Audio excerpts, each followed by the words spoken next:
Well, welcome to Dunton Hall Kennels, the base, of course, of John Lambe, with two runners in the quarterfinals of the Derby on Saturday. So Dunton Hall, tell us the history.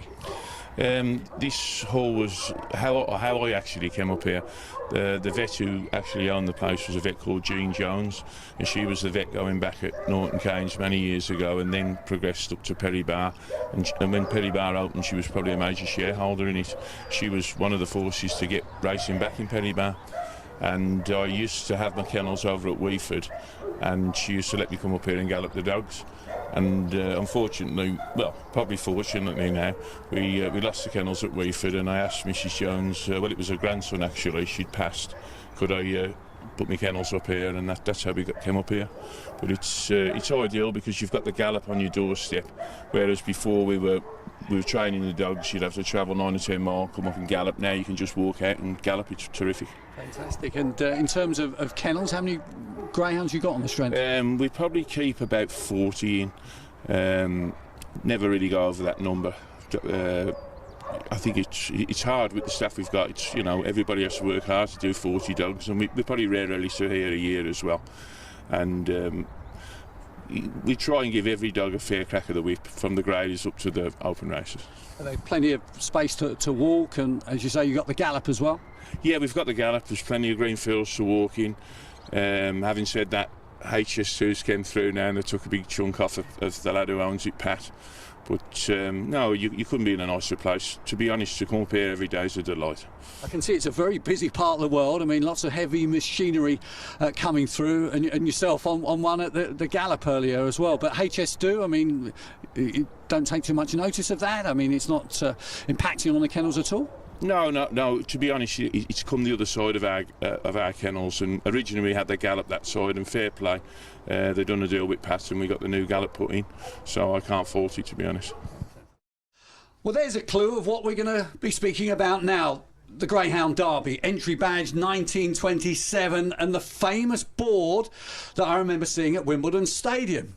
And it's ended up at the kennels of John Lambe, trainer of Hurry Up Jordan and Mysitcal Mario, in the Derby third round on Saturday at Towcester. How has this ended up here, John? Well, one of the lads at Perry Bar, Patty, had to go down to collect some of the things that were left in Wimbledon when it shut for the GRA, and he picked these up. He had them in cold storage, and when he heard I was doing this room up for a bit of treatment, he asked me would I like the 3 boards. So I said yeah, and it actually saved me a bit of painting, so I'm not moaning.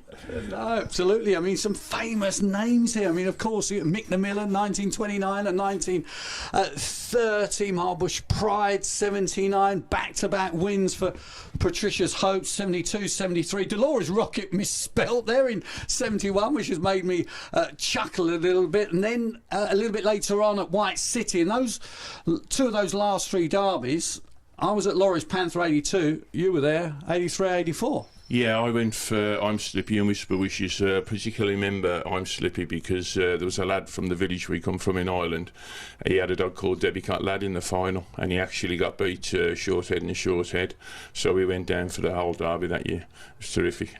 But it was some stadium-wide city. It was unbelievable. And memories of Wimbledon as well? Oh yeah, I love Wimbledon, of course. Yeah, I was a bit dubious when they moved it there because the White City was so good, but no, it was great there too. We actually won the Derby Plate the last year with Charity Buster. Amazing. And a couple of memories there, of course. Westmead Hawk in 05, 06, 2005, 2006. The names Nick Savver and Charlie List and Mark Wallace, of course. And, you know, seeing this, does this act as inspiration for you? Exactly. I'll sit there machining the dogs and rubbing them down, and you just glance across and you think someday you'd like to be up there. But I know it's a dream. But we all dream of that, don't we? And you're dreaming about that on Saturday as well. The dogs are in good form. Yeah, I think I've got 2 life chances. Mario ran his heart out Saturday night, terrific run. He's all about early pace. Bit disappointed with the draw 4, but you know, you've got to take it where you get drawn out. That's life. And the other dog, Hurry Up Jordan, I just think he's a bit special. He just lacks a little bit of early, but there'll be nothing coming home stronger. Absolutely. We're going to drill down to both of those Greyhounds' chances on Saturday in due course, but just generally in terms of the sport, you're a great supporter in terms of the Birmingham Cup, which you sponsor at Perry Bar. Tell us the story. Yeah, years ago, me and my dad, we always went to the old Perry Bar, and that was his favourite race, the Birmingham Cup. And when it went, we were all sort of disappointed. And lucky enough, I was in construction. I'm sort of semi-retired now, and I approached the firm to see if we'd sponsor the Birmingham Cup, and they were delighted. My dad had passed away, and it's a great memory for us to have the Birmingham Cup in his name, to be honest. It becomes a real family affair. I've been to a couple of Birmingham Cups you've sponsored as well, and you enjoy yourself, but great memories as well. Yeah, great memories, and like I said, you know, we can have a few clients there, and all the family come. It's a terrific night for us. Okay, talking about the family, your daughter was at Towcester over the weekend. I understand she's away at the moment, but thinking about delaying a trip back to Australia. Yeah, she's thinking about delaying it if we get through. You know, I don't like to change things, and when she started putting Jordan in, I thought she's got to carry on putting him in there. She can't put Mario in, unfortunately, because he's terrible to get into the boxes, and it takes me all my time to get him in. So. And she's a nurse in Australia? Yeah, she's a nurse in Australia. She's been there now 5 years. She's just in the process of getting a citizenship, so I think she's thinking of coming back when she's got the citizenship, because obviously when you've got that, you can come and go, can't you? Yeah. And when she does come back, you just get her straight back into it. Of course, yeah. It's funny, really. I've got two daughters, Katie and Ruth, both great girls, but Ruth was always interested in the dogs, and Katie couldn't bear them. Well, it nevertheless is a family affair, and some fantastic memories, of course, of Wimbledon, and looking forward to Towcester at the weekend. John, good luck. Yeah, oh Jesus, yeah. I mean, you know, it's the highlight of our year to go to go to Towcester, and you know, just to be participating is a big thing. But to go there with 2 life chances is really great, really great. Well, John, Mysitcal Mario here. You were delighted just to get through to the second round, and then a fabulous performance at the weekend. Ultimately, he was caught by McNeil, but that pace. Yeah, this dog's basically all about early pace, and the rails is a bonus when we can get it 1 or 2. I mean, he went into the Derby with terrific form. He'd won 5 out of 6 opens. But we gave him a breather after that, and we were on the back foot a little bit in the first round. But listen, we rode our luck and we got through. But Saturday night, I thought it was a terrific run. I mean, potentially, I think McNeil could be probably one of the best stayers in England or Ireland. And you felt that you were taking a little bit of a chance going into that first round, but hopefully it's going to pay dividends moving forward. Yeah, look, I've always been in the opinion, if you go into the Derby, you've got 6 races, so you've got to, I always think, have them on the back foot. You can get unstuck, you can get caught out, but you take that chance, don't you? OK, let's have a look at Saturday's heat then. He's up against McNeil once again, and then he's got quite a famous brother and sister on the inside, Fabulous Azura and the defending champion Romeo Magico. I think he's had easier races. Oh, definitely, it's a terrific race. The make-up of it is outstanding, and potentially I think if we can lead up McNeil again and get into the race, it'll be tough at the first bend, but if he can get his head down the back straight somewhere close, I think we'll qualify, and that's what we'll be looking, just to qualify and get a better draw in the next round if we can. But you know, you've got one of the best early pacers in the entire Derby, haven't you? Yes, definitely. I mean, you look at his sectionals, you know, like I said, that's what he's all about, early pace. And you'd probably think he'd stay, because he's a little brother to Mysitcal Mary in Ireland, but it hasn't come through in him yet. But like I said, where we've got him at, I'm quite happy at the moment, quite happy. And he's owned by yourself and Doug Butler, and there might just be an opportunity out there for people. Tell us more. Yeah, Dougie, he's a character, and he put the dog up for sale at the start of the Derby. He had his eye on something in Ireland. Doug's a working lad, and you know, he put the dog up for sale, and if somebody came in and took a chance, you know, they had a live Derby runner. But I think if we get through the next round, he'll probably take him off. Good luck to you both. Thank you very much. Well, Jordan looks an absolute picture. Hurry up, Jordan, running in the third round on Saturday. John, tell us a little bit about him. Hurry up, Jordan. He's owned by myself and Ian Freeman, which is a lad down in South Wales, and we've had a few dogs together. We actually bought this fella as 13-week-old pup off through a lad in the north, Emmett Hazlitt. He said he had a dog and a bitch available on a litter, so we took a chance and we bought him and the bitch. So he's just turned out very lucky for us. He's an exciting greyhound, young greyhound who's potentially a star stayer, but of course the Derby's very much the focal point. Ran behind Clonard Duke in the first round, and then the second round performance coming from off the paces he did, sensational. Yeah, that's his forte really. He lacks a little bit of early, but you'd be hoping that at some stage there will be a break in him. But potentially he will be a six-pen dog, yeah. But he had Fabulous Azura in front of him. I think Crypto Pump was in the same race as well. Black House Harry, he had some work to do. He did, he had a lot of work to do. And off the last bend, I thought, well, we're definitely going to qualify, and I would have been quite happy with that. But when he won, it was a bonus. Absolutely. So how do you see the third round? Well, I'm hoping that if he can follow Liam's dog around and qualify, I'll be quite happy with that. Fantastic. And in terms of handling the competition, so far so good. He's been checked out this morning, I know, down at Georgie Drake. We were down at George Drake's with him this morning. We leave, well, to be honest with Kennel and Brendan, he leaves about 5:30. He's down to George for 7:10. He goes through the dog, gives us where we've got to work, and then we head back and start doing the treatments. And following me up was John Mullins and Diane Henry, so that's how good he is. It's a busy time, of course, and he's a great stamp of a greyhound. Oh, terrific stamp of a greyhound. I mean, if you went to buy a dog and you've seen him, you'd be delighted. You know, he's got the looks, he's got everything. He just needs a little bit more experience, probably.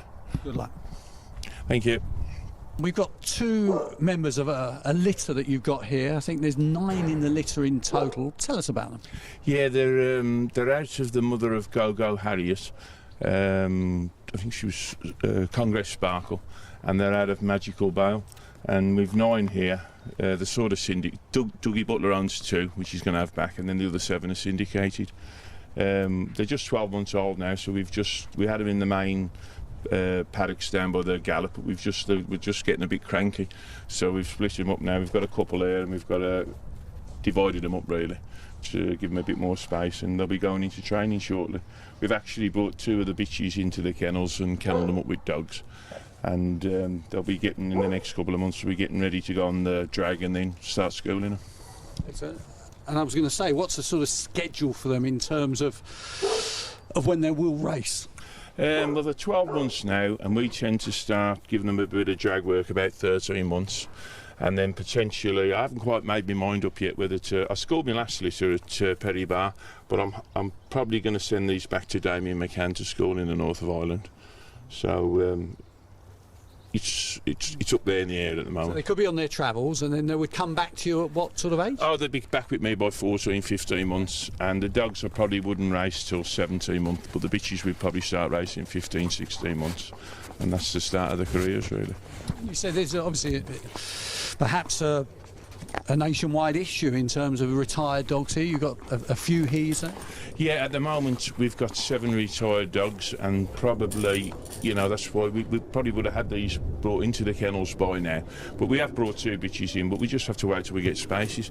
The biggest problem is obviously not the cost of living crisis.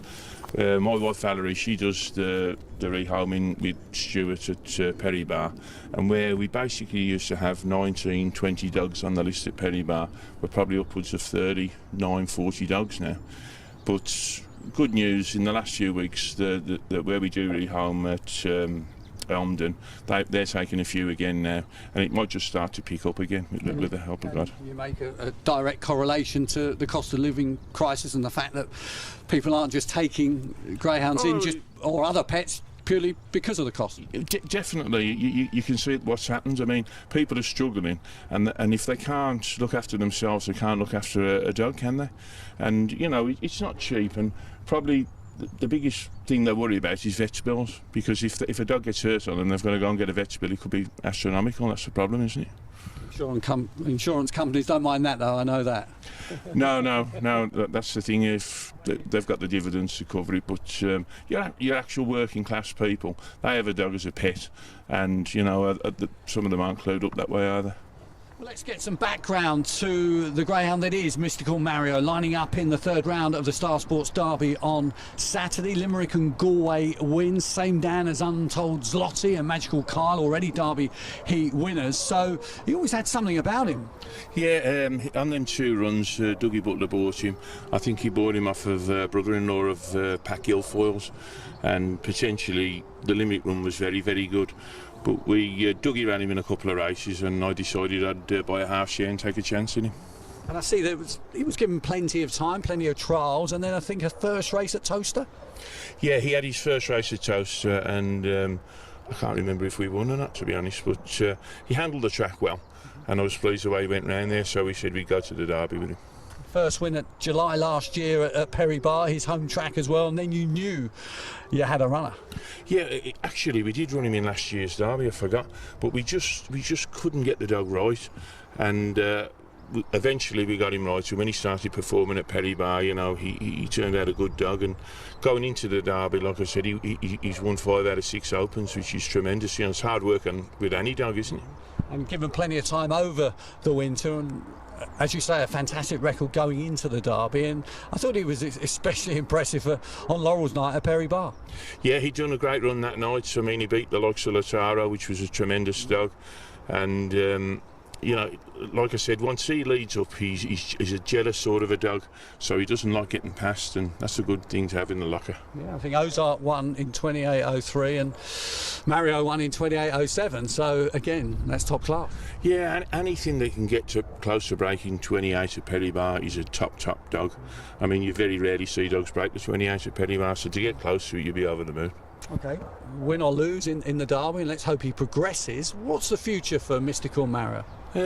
Potentially, if I go to Shelburne with the other dog, I'll probably bring the 2, because they need a bit of company. If you're going over and you only bring 1 dog, they get a bit lonely, so if we go, we'll bring the 2 of them. Now, not too many UK trainers go for the Irish Derby. I mean, there's reasons why, but this could be a perfect opportunity for you. Yeah, listen, I try. We went there before and we tried to travel, but we found it impossible. I think if you've got to stay there. It's too hard on the dog, that ferry, to bring them over. We did travel over years ago for the Bar 1 sprint at Dundalk, and we got to the quarterfinals with a dog tailbound. But I do like going back, and to me it's like going home, really. Excellent. And the quarterfinals, definitely the target on Saturday night. Oh, listen, if we get to the quarterfinals with the 2 dogs, I'll be delighted. John, thanks. Thank you very much. Well, John, unraced in Ireland, hurry up Jordan, but you've always thought a lot of him, and you gave him plenty of time early on with some trials. Yeah, when we started putting him up the drag about 13 months, and the first day I put him up, I actually thought my battery had gone, because he was that close to it. I thought, this is impossible, and so I recharged the battery and then put him up the next day, and he was just as close again. So I thought, I've got something here on my hands. So I rang Ian and I said, listen, I think we've got to be patient with this lad. I think he's a dog we've got to put him away and take our time with. So virtually he didn't race till he was, or we didn't even school him. We schooled him at Perry Bar, and we didn't start schooling him till he was probably 20 months old. And then you had the target of the Mormore Puppy Derby? Yeah, that race came. In hindsight, it probably wasn't his track. He just didn't have the early to go with them, and he ran a couple of rounds, but it was good experience for him. And after that, we decided we'd go to Perry Bar for the Laurels. And he ran fantastically well, of course, finished 3rd there. Incredible performance.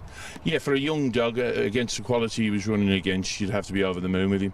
And he loves a long back straight. He loves a long back straight. He can show his potential on a long back straight. And, we got beat, but you'd be happy the way we got beat, to be honest. Hawkfield, Ozark in front, Goldie's Perriman in front. You know, that's pretty good form. What is even better and more impressive, I think, you look at British Breeders' Night at Nottingham. I think Romeo Command won the big race. Hurry Up Jordan went about a half a length quicker. Yeah, and to be honest, again, I think when he can run down a back straight, that's his true, that's where his potential really comes out. And obviously with Nottingham, the big long straight at the back, he really ran well down there. Yes, that's right. And the trial stake of 29.15 at Towcester, you knew you had a Derby dog. Six-Ben's a future, or? Yeah, Six-Ben's definitely in the future, but I'm very tempted to run him at Towcester, and we might even have a shot at Shelburne with him, because we've got my father's place back in Ireland. You know, we've got a couple of double kennels there, and I'm quite tempted, and it'd be like a little holiday for myself as well. Irish Derby potentially? Definitely Irish Derby on the horizon, yeah.